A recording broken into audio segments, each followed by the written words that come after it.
సజ్జల భార్గవరెడ్డి పోలీసుల మీదే reverse recce చేశారా? అయితే అది బూమరాంగ్ అయిందా అంటే అవుననే సమాధానం ఇస్తున్నారు కొంతమంది రాజకీయ విశ్లేషకులు.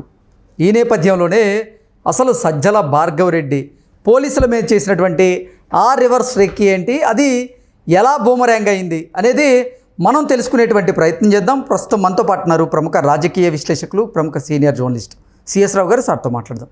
సార్ నమస్తే. సార్ నమస్తే. సజ్జల భార్గవరెడ్డి పోలీసుల మీద చేసినటువంటి ఆ రివర్స్ రెక్కి ఏంటి, అది ఎందుకు విఫలమైంది, ఎందుకు బూమరాంగ్ అయిందంటే ఏం చెప్తారు? సజ్జల భార్గవ్ ఎవరు? సోషల్ మీడియా ఇన్ఛార్జ్, మాజీ వైఎస్ఆర్ కాంగ్రెస్ పార్టీ. ప్రస్తుతం అయితే ఆయన లేడు.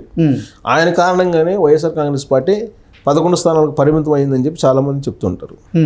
సజ్జల రామకృష్ణారెడ్డి గారు, ఆయన కుమారుడు సజ్జల భార్గవరెడ్డి గారు ఇద్దరు కలిసి చేసినటువంటి కొన్ని దురాఘాతాల కారణంగానే జగన్మోహన్ రెడ్డి గారు 11 స్థానాలకు పరిమితం అయ్యారని చెప్పి ఆ పార్టీలోనే అంతర్గతంగా చర్చించుకుంటూ ఉంటారు.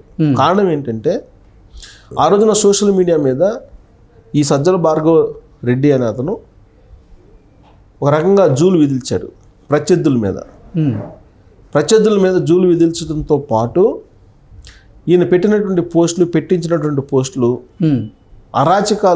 అరాచకాలకి ఒక నిదర్శనంగా ఉన్నాయి.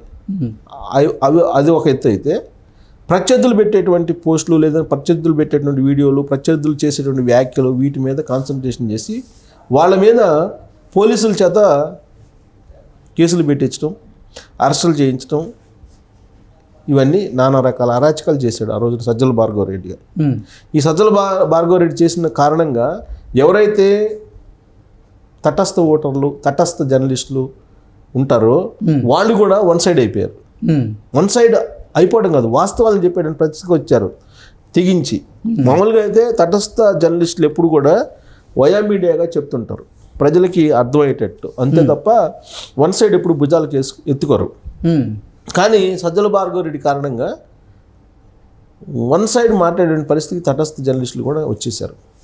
దాని ఫలితమే వైఎస్ఆర్ కాంగ్రెస్ పార్టీ వాళ్ళ దారుణమైనటువంటి పరిస్థితికి కారణం. అలాంటి సజ్జల భార్గవరెడ్డిని జగన్మోహన్ రెడ్డిని గారు గెంటేశారు. ఒక రకంగా చెప్పాలంటే గెంటేశారు. ఆయన ప్లేస్లో వేరే వాళ్ళని ఇన్ఛార్జిగా ఇప్పుడు సోషల్ మీడియాకి పెట్టారు. Social media YSR Congress party ప్రస్తుతం రన్ చేస్తున్న వాళ్ళు వేరే. అయితే గతంలో సజ్జల భార్గవరెడ్డి ఎలాంటి పోస్టులు పెట్టించారు, ఏ విధంగా అసాంఘిక శక్తులను ప్రోత్సహించారు, ఏ విధంగా అనుచిత వ్యాఖ్యలు చేస్తూ, దుర్భాషలాడుతూ, అన్పార్లమెంటరీ వర్డ్స్ తోటి, బండ బూతులతోటి పోస్టులు పెట్టించి ప్రత్యర్థుల మీద ఏ విధంగా చెలరేగిపోయాడు అనేది అందరికీ తెలుసు. ఆ కారణం చేత కేసులు పెట్టారు ఆయన మీద. కేసులు పెట్టి ఆయన అరెస్ట్ చేస్తున్నటువంటి క్రమంలో, అరెస్ట్ చేయాలనుకుంటున్నటువంటి క్రమంలో ఈయన ఏదో కోర్టుకి వెళ్ళాడు, కోర్టులో ఏదో కొంత టైం తీసుకొచ్చుకున్నాడు, అంత బాగానే ఉంది. అయితే ఎవరైతే పోలీసులు ఇతన్ని వెంటాడుతున్నారో అరెస్ట్ చేయడానికి, ఇతన్ని విచారించాలని చెప్పి ముందుకు వెళ్తున్నారో వాళ్ళని ఈయన కేసులు పెట్టించి వాళ్ళ మీద చర్యలు తీసుకునేటువంటి ఒక రెక్కి నిర్వహించాడు ఈయన. ఆ రెక్కిలో భాగంగా ఏం చేశాడు తెలుసా?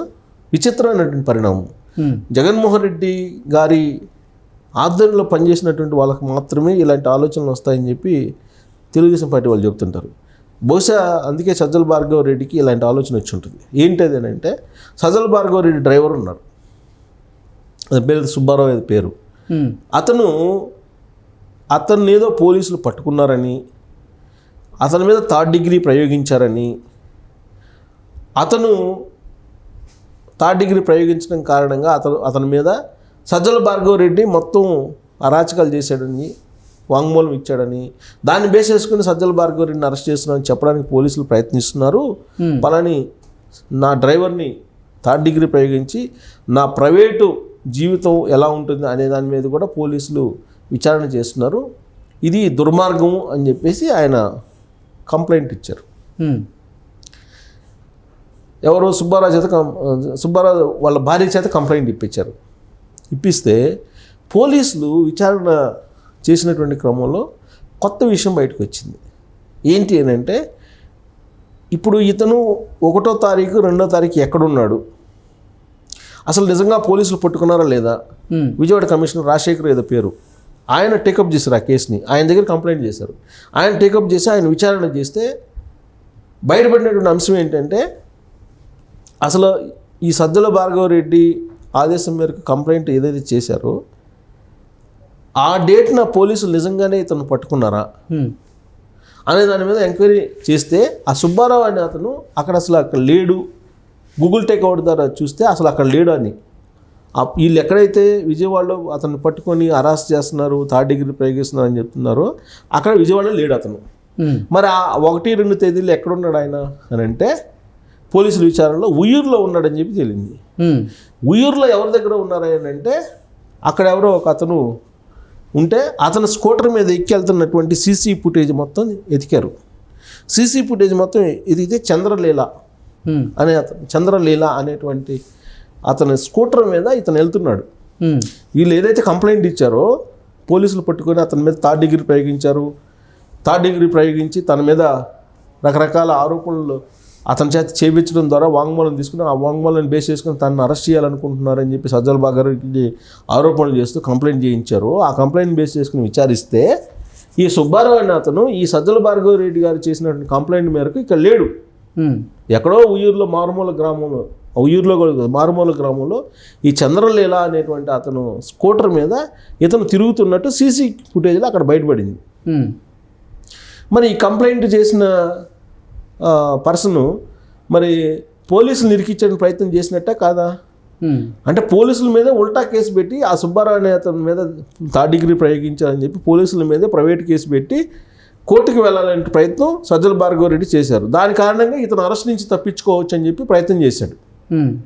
అంటే అక్రమంగా తన మీద కేసు పెడుతున్నారు, తన డ్రైవర్ని కొట్టించి ఆ వాంగ్మూలం బేస్ చేసుకుని అరెస్ట్ చేయాలనుకుంటున్నారు అనేటువంటి యాంగిల్లో కోర్టులో ప్రొడ్యూస్ చేస్తే కోర్టు తనకు ముందస్తు బెయిల్ ఇస్తుందని చెప్పి ఉద్దేశంతో రివర్స్లో పోలీసుల మీద రెక్కీ చేశారు. రివర్స్లో రెక్కీ చేశారు. అది కాస్త బూమరాంగ్ అయింది. ఇప్పుడు విచారణ చేస్తే పోలీసులు అసలు వీళ్ళు మెన్షన్ చేసినటువంటి తేదీల్లో ఆ సుబ్బారావు అనే భార్గవరెడ్డి డ్రైవరు అక్కడ లేడు. ఎక్కడున్నాడా అని అంటే ఆ చంద్రలీల అనేటువంటి చంద్రలీల అనే అతని స్కూటర్ మీద ఎక్కడో ఉయ్యూరు గ్రామంలో మారుమూల గ్రామంలో ఆయన తిరుగుతున్నాడు, ప్రైవేట్ పనుల్లో బిజీగా ఉన్నాడని చెప్పి సీసీ ఫుటేజీలు మొత్తం విజయవాడ నుంచి ఉయ్యూరు మారుమూల గ్రామం వరకు ఎతికితే బయటపడినటువంటి సత్యం అది. దీన్ని బట్టి వైఎస్ఆర్ కాంగ్రెస్ పార్టీ వాళ్ళు పోలీసుల మీదనే రివర్స్ రెక్కీ చేస్తున్నట్టే కాదా? పోలీసులే ఇప్పుడు వైఎస్ఆర్ కాంగ్రెస్ పార్టీ వాళ్ళని తీసుకెళ్తున్నారా విచారించడానికి, లేదంటే పోలీసులనే వీళ్ళు ఇరుకాన్ని పెట్టే ప్రయత్నం వైఎస్ఆర్ కాంగ్రెస్ పార్టీ వాళ్ళు చేస్తున్నారా అని అంటే ఇదొక తాజా ఉదాహరణ. ఆర్జీవీది మనం చూసాం. ఆర్జీవీది ఏమైంది లాస్ట్కి? ఆర్జీవీని కొల్లబొడిసాను ఒకళ్ళు, ఏదో ఫామ్ హౌస్ తీసుకుని వెళ్ళి ఆయన మీద 3rd డిగ్రీ ప్రయోగించారు అని ఇంకొకళ్ళు, ఇలా రకరకాలుగా ప్రచారం చేశారు కదా. ఆర్జీవీ ఏం చెబుతున్నారు? అసలు నా దగ్గర పోలీసులే రాలేదని ఆయన చెబుతున్నాడు. నేను ఢిల్లీలో కూర్చోనన్నా పోలీసులే రాలేదని ఆయన చెప్తున్నాడు. కానీ కొంతమంది ఏం చెబుతున్నారు? ఆయన కొల్లబొడిశారు, లేకపోతే ఆయనకి రాడ్డు దించారు, ఇలాంటి టైటిల్స్ తోటి నానా రకాలుగా సోషల్ మీడియాలో పోస్టులు పెడితే వీడియోలు చేస్తున్నారు. కానీ చంద్రబాబు నాయుడు గారి ప్రభుత్వం చట్టం ప్రకారం చేయడానికి అడ్డుపడుతుంది వైఎస్ఆర్ కాంగ్రెస్ పార్టీ. ఇక చట్టానికి వ్యతిరేకంగా చట్టాన్ని పక్కన పెట్టి ఆర్జీవీ లాంటి వాళ్ళని తీసుకొచ్చి రాడ్డు దింపడం లేకపోతే 3rd డిగ్రీ ప్రయోగం చేస్తారా? చేస్తున్నారని చెప్పి తెలుగుదేశం పార్టీకి సంబంధించిన కొన్ని ప్లాట్ఫామ్సే ప్రచారం చేయడం అనేది మరి వాళ్ళకి అవగాహన ఉందో అవగాహన లేదో వాళ్ళే అర్థం చేసుకోవాలి. ఇప్పుడు సజ్జల భార్గవరెడ్డి రివర్స్లో పోలీసులు నిరికించడానికి ప్రయత్నం చేసిన అంశం ఎపిసోడ్ బయటకు వచ్చింది కదా విజయవాడలో.